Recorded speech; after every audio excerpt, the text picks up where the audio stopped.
ಕನ್ನಡದ ಕುಲತಿಲಕ, ಭಾರತ ನೌಕಾಪಡೆಯ ಪಿತಾಮಹ, ಬಾದಾಮಿ ಚಾಲುಕ್ಯರ ಅತ್ಯಂತ ಶ್ರೇಷ್ಠ ಪ್ರಸಿದ್ಧ ದೊರೆ, ಕರ್ನಾಟಕ ಹೆಮ್ಮೆಯ ಅರಸ ಸಾಮ್ರಾಟ್ ಇಮ್ಮಡಿ ಪುಲಿಕೇಶಿ.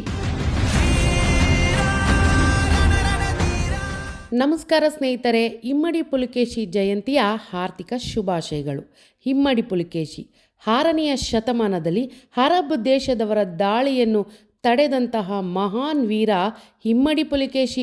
ತನ್ನ 33 ವರ್ಷದ ಆಡಳಿತದಲ್ಲಿ ಯಾವುದೇ ಯುದ್ಧವನ್ನು ಸೋಲಲೇ ಇಲ್ಲ.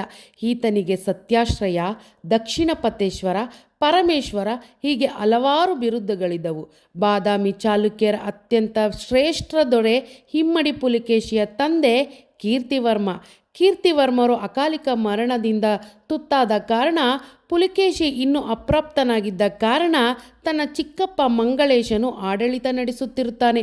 ಇಮ್ಮಡಿ ಪುಲಿಕೇಶಿ ಪ್ರಾಪ್ತ ವಯಸ್ಸಿಗೆ ಬಂದ ನಂತರವೂ ಕೂಡ ಅಧಿಕಾರ ಬಿಟ್ಟುಕೊಡದೆ ತನ್ನ ಮಗನಿಗೆ ಅಧಿಕಾರ ಕೊಡಲು ಪ್ರಯತ್ನಿಸುತ್ತಿರುತ್ತಾನೆ.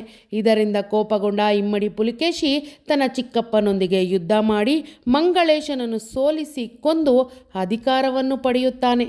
ತನ್ನ ಆಡಳಿತಾವಧಿಯಲ್ಲಿ ಮುಂದೆ ರಾಜ ಮಹಾರಾಜರುಗಳನ್ನೆಲ್ಲ ಸೋಲಿಸಿ ದಕ್ಷಿಣ ಭಾಗವನ್ನೆಲ್ಲ ಆಕ್ರಮಿಸಿಕೊಳ್ಳುತ್ತಾನೆ.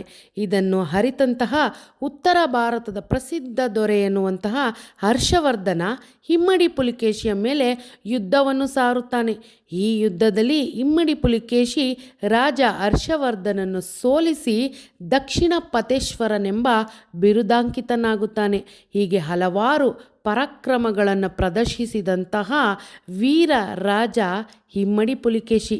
ಇಂಥ ಕೆಚ್ಚೆದೆಯ ವೀರರನ್ನು ಸ್ಮರಿಸುತ್ತಾ ಅವರ ಇತಿಹಾಸವನ್ನು ತಿಳಿದು ಎಲ್ಲರಿಗೂ ಕೂಡ ಅವರ ಇತಿಹಾಸವನ್ನು ತಿಳಿಸುವುದು ನಿಮ್ಮೆಲ್ಲರ ಆದ್ಯ ಕರ್ತವ್ಯ. ಮತ್ತೊಮ್ಮೆ ಇಮ್ಮಡಿ ಪುಲಿಕೇಶಿ ಜಯಂತಿಯ ಹಾರ್ದಿಕ ಶುಭಾಶಯಗಳು. ನಮಸ್ಕಾರ.